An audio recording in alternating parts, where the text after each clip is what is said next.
하나님의 말씀은 사도행전 10장 24절부터 33절까지 교독을 하시겠습니다. 이튿날 가이사랴에 들어가니 고넬료가 일가와 가까운 친구들을 모아 기다리더니 마침 베드로가 들어올 때에 고넬료가 맞아 발 앞에 엎드려 절하니 베드로가 일으켜 가로되 일어서라 나도 사람이라 하고 더불어 말하여 들어가 여러 사람이 모인 것을 보고 이르되 유대인으로서 이방인을 교제하는 것과 가까이 하는 것이 위법인 줄은 너희도 알거니와 하나님께서 내게 지시하사 아무도 속되다 하거나 깨끗지 않다 하지 말라 하시기로 부름을 사양치 아니하고 왔노라. 묻노니 무슨 일로 나를 불렀느뇨? 고넬료가 가로되 나흘 전 이맘때까지 내 집에서 제굿이 기도를 하는데 호련히 한 사람이 빛난 옷을 입고 내 앞에 서서 말하되 고넬료야 하나님이 내 기도를 들으시고 내 구제를 기억하셨으니 사람을 요바에 보내어 베드로라 하는 시몬을 청하라. 저가 바닷가 피장 시몬의 집에 우거하느니라 하시기로 내가 곧 당신에게 사람을 보내었더니 오셨으니 잘하였나이다. 이제 우리는 주께서 당신에게 명하신 모든 것을 듣고자 하여 다 하나님 앞에 있나이다. 아멘. 오늘도 하나님 앞에 거룩한 예배를 드리기 위해서 마음을 다하고 힘을 다하고 주님을 사랑하여 예배하는 여러분의 심령에 지금부터 영원까지 하나님의 놀라운 능력으로 은혜로 붙드시고 항상 강건케 하시기를 예수 이름으로 축복합니다. 몇 주간 동안 우리는 계속해서 고넬료와 그 가정에 관한 성경 말씀을 읽고 있습니다. 고넬료란 사람이 도대체 어떤 사람이길래 성경은 이렇게 자세히도 또 강조하고 있는 것일까? 사실 스포트라이트를 받는 것은 따로 있다고 사람들은 생각했어요. 즉 유대인의 생각에는 자기들이 하나님의 관심사고, 왜? 하나님은 이스라엘의 하나님이기 때문에 당연히 이스라엘이 중심이 되고 또 그 가운데 있는 사람들이 하나님께 눈에 띄는 것, 그게 상식이겠지만 이 본문은 전혀 스포트라이트 밖에 있는 고넬료를 말하고 있습니다. 그 당시에 경건한 사람도 있고 유대인들 가운데서도 훌륭한 사람도 있거니와 성경은 매우 뜻밖의 사람, 그것도 이방인으로서 하나님 앞에서 하나님이 이름을 불러서 그를 만나주시고 그 집에 역사하신 사건은 정말로 드문 이야기예요. 이 드물고 드문 이야기를 우리가 왜 읽느냐 하면은 이건 드물기 때문에 우리가 그러려니 하라는 것이 아니라 오늘 우리에게도 다른 사람들은 상상하지 못할 하나님의 은혜가 임하고 하나님 우리를 이처럼 가까이 하실 줄 믿으라는 것이지요. 상상 외의 일들이 기록된 것은 기적 같고 우연한 일이 아니라 이제 그런 일들이 전혀 뜻밖의 사람들에게도 은혜를 더하시는 역사, 그분의 뜻을 말씀하고 있는 겁니다. 사실 여러분과 제가 예수 믿고 나서 보니까 나는 예수 믿을 사람이라고 처음부터 여긴 사람은 별로 없을 거예요. 또 하나님이 나를 만나주시고 나를 구원하셨다는 것이 당연하지 뭐 원래 그래야 되는 거 아니야? 이렇게 여긴 사람은 아마 거의 없을 겁니다. 나중에 내가 구원받은 것이, 내가 하나님의 눈에 띈 것이, 하나님이 나를 사랑하신 것이 신기할 뿐만 아니라 거의 믿어지지 않을 일이었는데 이것이 나에게 이루어진 것, 그래서 그 은혜가 귀하고 귀하다고 찬송하는 거 아니겠습니까? 고넬료, 이 가정이 어떤 가정인가? 이 고넬료가 어떤 사람인가를 성경은 자세히 우리에게 말하고 있어요. 제가 성경을 보면서 어느 한 가정도 아니고 한 사람에 대해서 이렇게 10장 전체를 통틀어 가지고 마치 현미경으로 가까이 하듯이 자세히 말한 기록 과연 있을까 싶은 마음이 드는 겁니다. 고넬료라는 사람이 어떤 사람인가에 대해서 우리가 눈여겨볼 때 오늘 한 가지 또 중요한 사실을 좀 같이 발견했으면 좋겠습니다. 하나님이 이렇게 고넬료를 가까이 하시고 이 집을 통해서 이방 선교의 문을 여신 뜻이 뭘까? 이 사람을 사용하신 뜻이 무엇일까? 그건 우리에게도 중요한 교훈을 준다고 생각하기 때문입니다. 고넬료가 하나님 앞에 어떤 사람인가는 이미 이제 2절에 밝혔죠. 경건하고 온 집으로 더불어 하나님을 경외하더라. 그리고 백성들을 많이 구제하고 하나님께 항상 기도하더라. 이것은 드러나는 것입니다. 외적인 거예요. 고넬료가 어떤 사람인가, 어떻게 행동했는가를 볼 수 있어요. 그런데 이것이 하나님의 눈에 띄는 일이 되었고, 그래서 하나님의 천사를 보내사 환상으로 이제 그가 어떻게 할 것을 말씀하시지요. 곧 베드로를 초청하라. 이 말을 또 고지 듣고 그대로 즉시 실천했어요. 여러분 이 가운데 꿈을 믿는 분 계세요? 지난밤 좋은 꿈 꿨어. 그래 오늘 그 꿈대로 될 거야.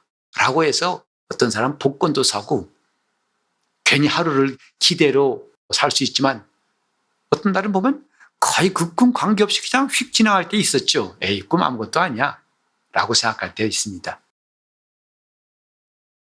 고넬료는 환상을 본 다음에 그걸 믿었어요. 그렇기 때문에 즉각 자기 집에 몇 사람 보내가지고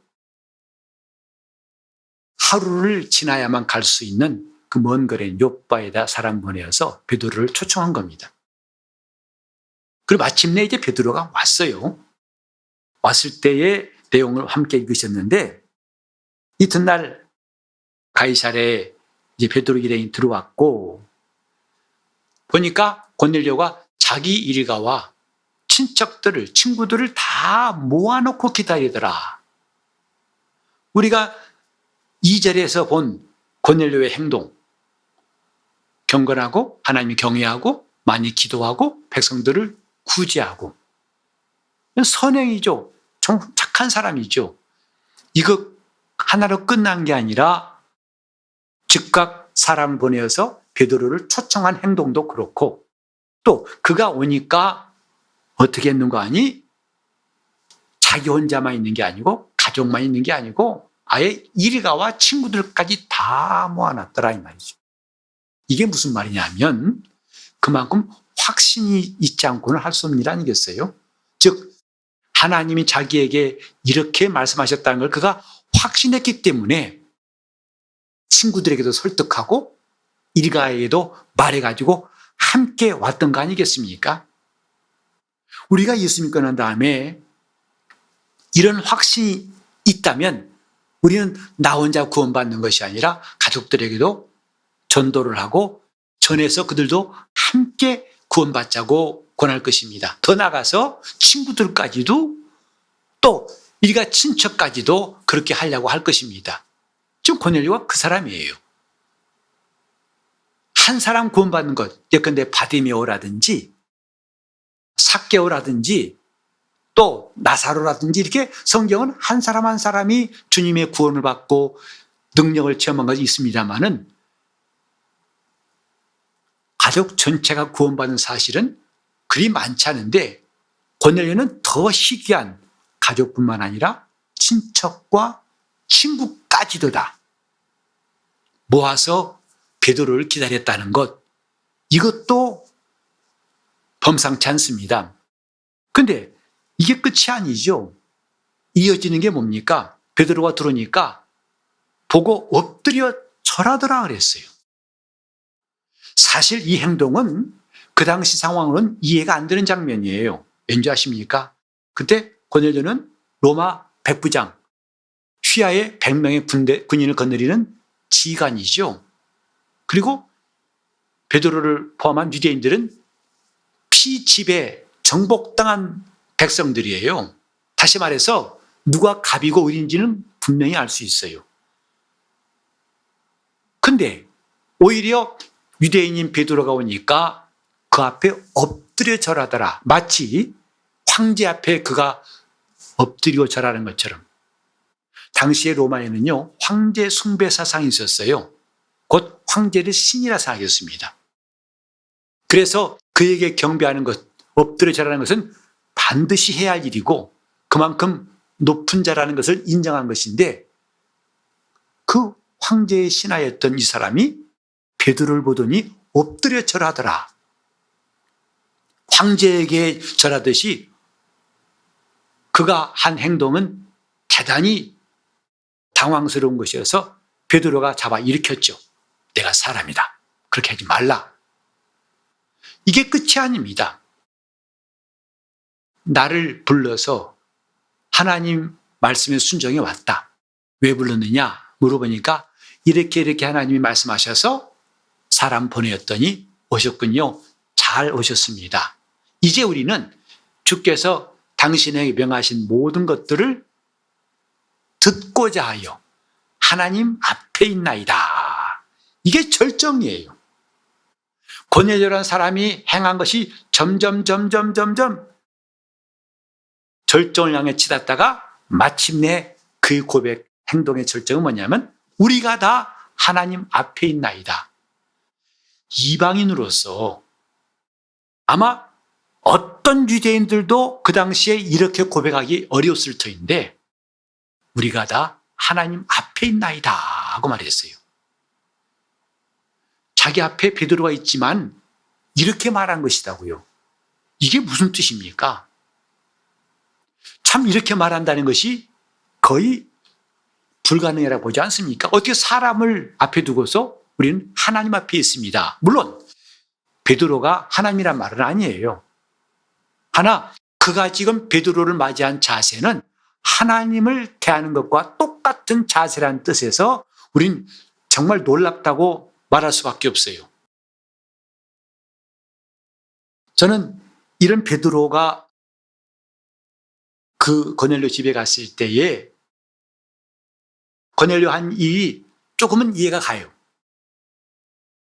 어떤 거냐면 이제 지금은 그리 많지 않지만 이전에는 교회에서 대신방이라 해가지고 성도들 가정을 다 신방했던 시절, 거의 빠짐없이 다 신방했었죠. 몇 개월 걸쳐가지고. 그런데 어떤 그 지역에서는 정말 온 교회 소문날 만큼 어찌나 성도들이 그 대신방을 사모하고 준비했던지 간에 주로 그 성도들이 어디냐면 지하에 산 사람들이었어요. 1층, 2층 사는 사람은 별로 없었고 대부분 다 지하방이에요. 그런데 어렵게 사신 분들이 한두 명도 아니고 전체가 다 그 교구 전체가 다 도배를 새로 하고 장판 새로 깔고 그 한날 신방을 위해서. 그리고 목사님이 설교할 때 쓰는 이런 조그만 탁자 그것도 새로 사고 이 한두 사람들이었다면 그런가 싶은데 그 지역 전체가 그래가지고 그때 교회에 소문난 적이 있어요. 얼마나 성도들이 그 신방을 사모했던지. 그래 목사가 그 신방을 갖다가 주님이 자기 집에 오시는 것처럼 그렇게 사모하고 즐거워해서 그런 은혜 받고 나서 그 후에 그 지하에 살던 성도들이 막 대거 이 집을 사지를 않나 2층 3층 올라가질 않나 그런 간증들을 제가 들은 적이 있어요. 성도들이 주님을 사모하다 보니까 주님이 보낸 종들도 그렇게 선대하고 이는 주님이 말씀하셨죠. 너희를 영접하는 자는 너희를 보낸 나를 영접하는 자요 나를 영접하는 자는 나를 보내신 아버지를 영접함이니라. 이게 믿음이라 이 말이에요. 이게 사모하는 마음, 이게 진실이란 말이죠. 누가 시켜서 한 것이 아니거든요. 고넬료는 지금 자기 앞에 서 있는 이가 베드로지만 우리는 다 하나님 앞에 있습니다. 이것은 고넬료가 가진 이 자세에 절정을 이루고 있습니다. 우린 이거 보면서 참 하나님께서 보실 때, 아니 어떻게 스포트라이트 밖에 있는 고넬료에게 하나님이 눈길을 주셨을까 했는데, 역시 하나님 보시는 눈은 정확하구나. 사람 보는 눈은 정확하지 못해가지고 잘 본 사람이 나중에 보니까 실망을 줄 수도 있고, 또 평소에 처음에는 저 사람이 뭐 별로라고 생각했는데 나중에 보니까 이 사람이 진국이네, 참 진짜네 할 수 있지 않습니까? 그 사람에 대해서 우리가 실망도 하고 후회도 할 수 있지만 하나님은 결코 그렇게 실수하지 않으신다 이 말이죠. 왜? 그분은 사람처럼 겉모습 보는 게 아니라 속 마음을 보시는 분이기 때문이라고 성경에 말씀했어요. 하나님이 고넬료를 관심 가지신 게 다 이래서였구나 하는 것을 10장을 쭉 읽으면서 느낄 수 있다 이 말이죠. 하나님 보실 때 그 눈은 틀림이 없어요. 그래서 하나님은 인생이 아닌 시기에 시건치 아니하시고 인자가 아닌 시기 때문에 후회함이 없으시도다. 어찌 그 이유로 하신 말씀을 그가 실행치 않으시랴 하고 민수기 23장 19절에 말씀했죠. 하나님 눈은 정확하다 이 말이죠. 하나님께서 다윗을 보실 때에 이는 내 마음에 합한 자로다 하시더니 하나님은 다윗의 일생 동안 다윗을 택하신 것을 후회하신 적이 없어요. 그만큼 다윗이 하나님 앞에서 신실한 믿음의 사람으로 일생을 살았기 때문입니다. 자, 그럼 우리가 중요한 게 뭐냐면 이 성경을 보면서 도대체 하나님 앞에 설 수 있기 위해서 정말 중요한 게 무엇일까? 무엇이 이렇게 하나님의 관심을 끌 수 있는 중요한 요소일까? 왜? 그건 오늘날 신앙인으로서 우리에게도 다 남의 이야기가 아니지 않습니까? 우리도 하나님을 제대로 만나고 제대로 섬긴다면 이것만큼 좋은 일이, 잘한 일이 또 있겠습니까? 자, 무엇일까요? 이제 하나님께서 고넬료를 보실 때 그를 기뻐하시고 가정에 은혜 베푸신 이유가 뭐냐면 한마디로 정직입니다. 고넬료는 정직한 사람이었어요. 때로는 우리가 열심도 있어야 되고 또 스스로가 겸손도 해야 되고 여러 가지 말할 수 있습니다만은 그 무엇보다 앞서서 우리에게 성경이 가르치는 게 뭐냐면 정직이라는 사실을 이 본문을 통해 깨달을 수 있습니다. 정직이라는 말은 다른 말로 하면 거짓이 없다는 뜻이죠. 예수께서 이 땅에 오실 때 가장 부지런 많이 듣고 주님께서 아주 호통치신 사람이 누구냐면 바리새인들이에요. 왜냐하면 그들은 남들은 다 훌륭하다고 했지만 주님 보실 때 그들은 전혀 합당치 않다. 하늘나라 들어가기는 아예 글렀다. 그래 화 있을진저라고 하셨거든요. 왜 그랬을까요? 외식하는 바리새인들아 그랬어요. 외식이란 말은 가면을 썼단 말이거든요. 즉 보이는 모양하고 속마음은 같지 않다는 거예요. 하나님이 가장 눈여겨보시는 게 뭐냐면 정직이다 이 말이에요. 겸손도 있어야 되지만 먼저 정직이에요. 정직이라는 것이 얼마나 중요한지를 하나님께서 고넬료의 집을 살피심을 통해서 우리 느낄 수 있어요. 우리가 정말 하나님과 사귀고 싶다면, 정말 참 신앙인 되고 싶다면 무엇이 중요하냐? 정직이다 이 말이에요. 세상은 정직을 그렇게 높이 평가하지 않습니다. 물론 정직하라고 가르치지만 그보다 더 높은 가치가 있어요. 뭐죠? 능력이에요. 지혜예요. 그래서 그가 능력이 있으면 대통령이지만 스캔들이 있어도 그냥 대통령에서 그냥 마지막까지 임기를 채웠어요. 우리 생각으로는 좀 이해가 안 되면 있을지도 그 사실 아닙니까? 왜? 그런 스캔들 괜찮아. 네가 일 잘하고 있으니까 너도 지혜로우니까 계속 일해. 이 국민들이 선호하는 가치라고 생각합니다. 그럼 대부분 세상에서 그렇습니다. 이렇게 그 사람이 정직하고 참된 것보다도 일단 그것을 덮을 수 있는 게 뭐냐면 워낙 능력이 있고 일을 잘해, 지혜롭다 할 때는 눈 감아주는 것이 세상의 가치 기준이라고 생각할 수 있습니다. 그러나 하나님은 정반대예요. 하나님은 그 사람이 능력이 있어서 만족하시고 지혜가 있기 때문에 기뻐하시는 것이 아닙니다. 하나님은 먼저 그 마음이 정직한가에 대해 관심이 있으세요. 왜? 지혜는 하나님 주시면 되잖아요. 능력? 하나님보다 권능 있는 사람 또 있습니까? 그분이 주시면 된다 이 말. 그러나 정직치 않은 것은 다른 방법이 없다 이 말. 부패한 마음은 그 다음에 다른 것을 기대할 필요가 없다. 할 수도 없다는 거죠. 그래서 제가 성경 찾아보니까 우리 성경에 정직이란 말이 125회 나오더라고요. 근데 놀랍게도 열왕기라든지 역대기, 주로 왕들과 사람들 이야기잖아요. 그리고 시편, 잠언 여기에 집중돼 100번이 나와요. 즉 하나님은 정직한 사람, 정직한 자에게, 정직한 왕에게 관심이 있다는 것이 성경에 얼마나 많이 나오든지. 그래서 하나님이 찾으신 건 정직이구나 하는 것을 성경을 읽으면서 더욱더 실감하게 됩니다. 그래 이런 말씀이 있어요. 시편 11편 7절에 보니까 여호와는 의로우사 의로운 일을 좋아하시나니 정직한 자는 그 얼굴을 배울 것이다. 하나님이 의로우시고 의로운 일을 행하시는 분인데 누가 그분을 배울 수 있느냐? 정직한 자가 배울 수 있다. 이 말씀과 함께 떠오르는 구절이 마태복음 5장에 나와요.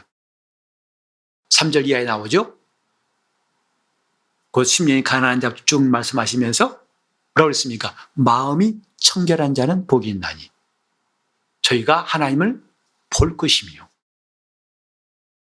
하나님을 볼 것이며 누가? 마음이 청결한 자가. 우리는 마음이 청결하다는 것을 좀 막연하게 이해하기 쉬운데 오늘 이 말씀에 비춰본다면 정직한 자다 이 말이에요. 다른 말로 하면 간삼이 없는 자예요. 또 비슷한 말로 하자면 두 마음을 품지 않은 자예요. 그래서 우리가 예배할 때 모습 다르고 밖에 나가서 모습 다르다면 이건 정직하다고 할 수가 없을 거예요. 기도할 때 다르고 또 자기가 기도 끝난 다음에 행동하는 게 다르다면 정직한 것이라 할 수 없겠죠.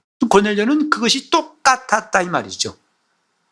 겉으로 드러났던 그의 경건한 행동과 그가 평소에 가졌던 마음이 일치한다는 것을 몇 번에 걸쳐가지고 바로 즉각 하나님의 주신 환상에 순종해서 사람을 보내어 베드로를 초청한 것부터 시작해서 일가와 친구들을 다 모아놓고 준비한 것부터 시작해서 너무 반가워서 베드로 오자마자 엎드려 절한 것까지 해서 그게 끝이 아니라 왜 나를 불렀냐 하니까 주께서 명하신 말씀을 듣고자 하여 우리는 지금 하나님 앞에 있나이다 라고 고백했다 이 말. 이렇게 마음이 여일한 거예요. 하나 같다 이 말이야. 똑같습니다. 그것을 성경은 정직이라고 가르친다 이 말. 오늘 우리 신앙생활이 참으로 하나님 앞에서 사랑받기 위한 중요한 것이 뭐냐? 정직이다. 정직이다 이 말이죠. 우린 지금 하나님께서 나를 찾아주시기 바라요. 우리가 때로 그분의 도움 구할 때가 얼마나 많습니까? 몸이 연약할 때라든지 어려운 일을 당할 때 당황스러워 어쩔 줄 모를 때 우리는 그분이 필요하지 않습니까?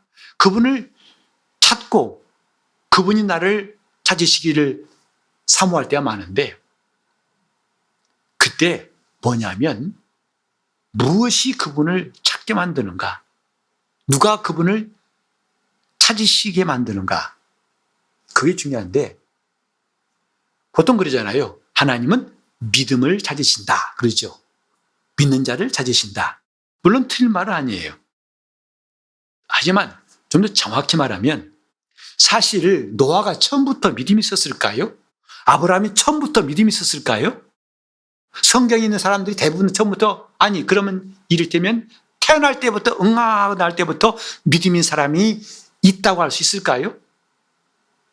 이건 기대하기 어려울 것입니다. 우리는 적어도 예수 믿고 구원받으면 성도가 된 다음부터는 구약 때에 믿는 사람들 그 믿음의 내용하고 우리가 믿는 거하고는 같지 않다고 생각하지 않습니까?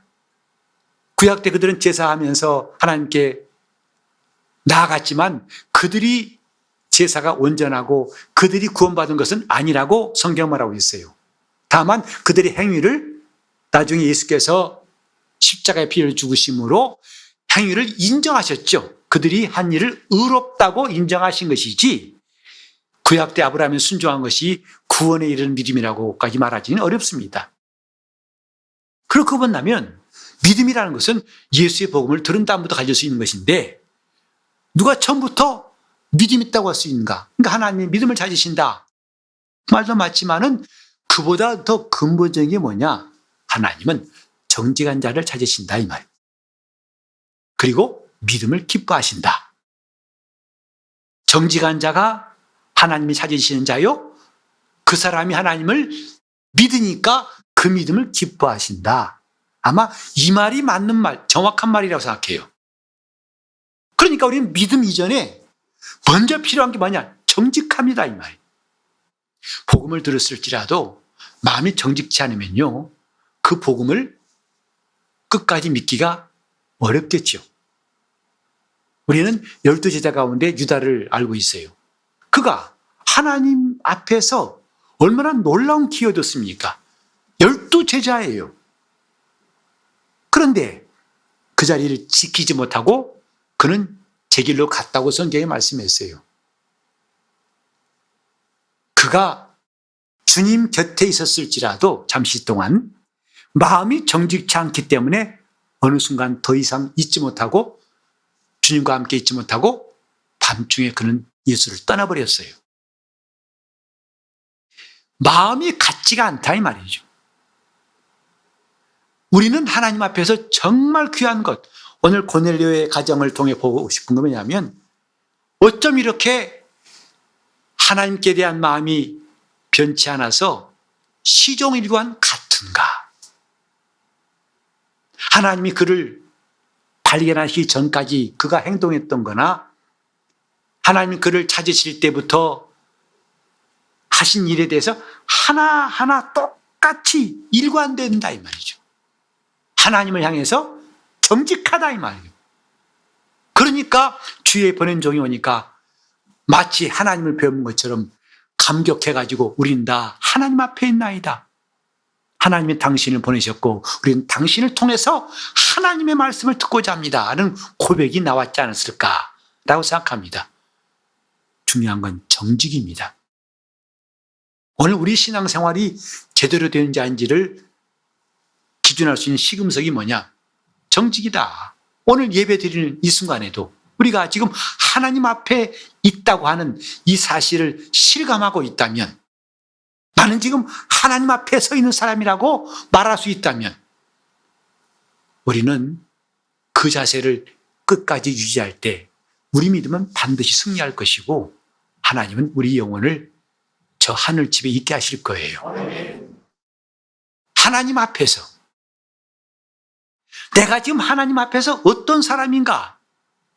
하나님의 은혜를 받고서 그 마음이 변치 않고 여전하다면 이것처럼 귀한 게 또 있겠는가 이 말이죠.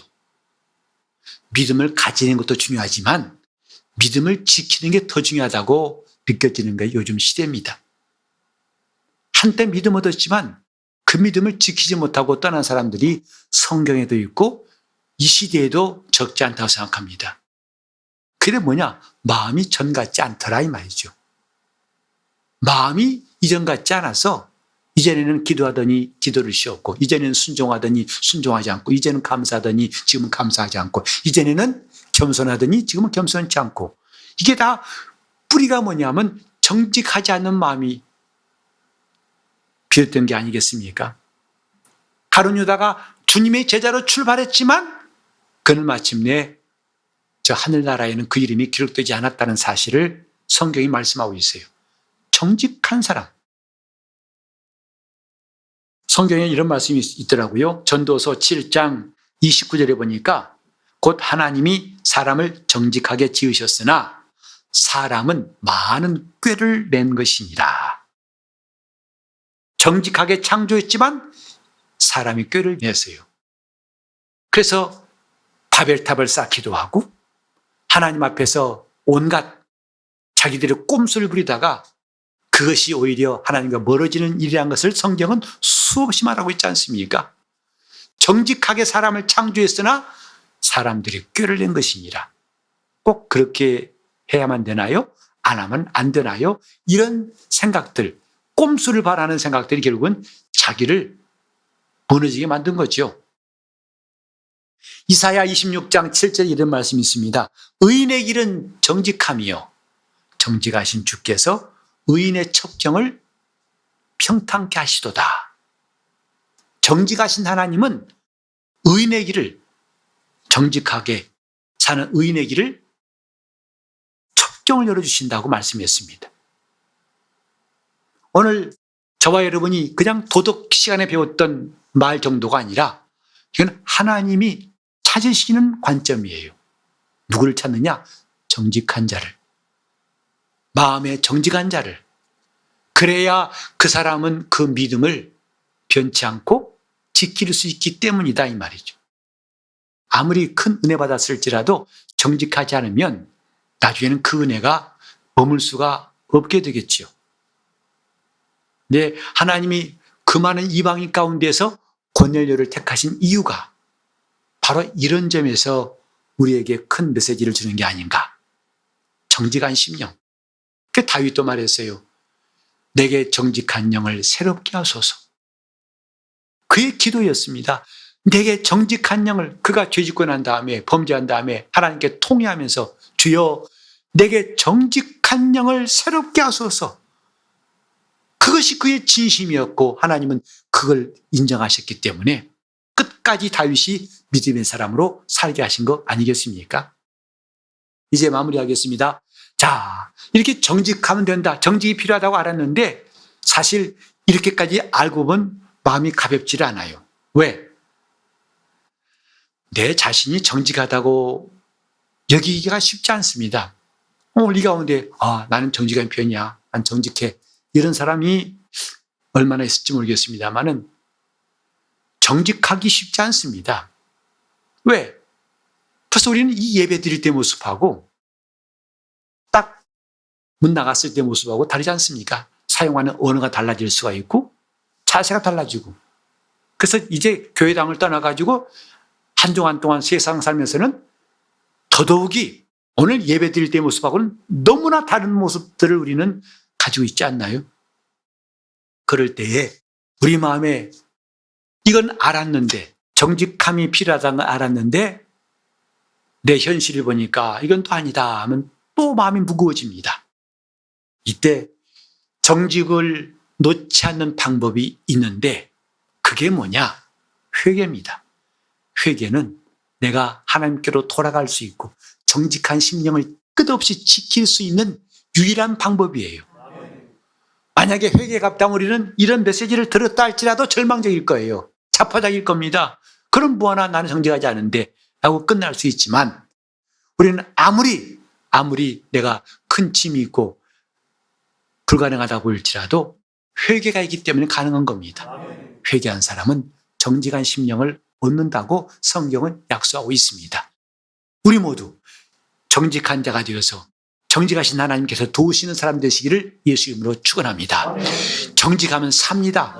세상은 정직한 것을 오히려 바보처럼 여길지라도 성경은 정직한 자를 하나님이 찾으신다고 말씀했고 그 대표적인 예가 고넬료 가정의 이야기라는 것 기억하시면서 주님 내 일생 동안 간사함이 없는 정직한 심령으로 우리 하나님을 섬길 수 있도록 그러므로 항상 내가 하나님 앞에 서 있는 것을 경험할 수 있도록 통성으로 기도하시겠습니다.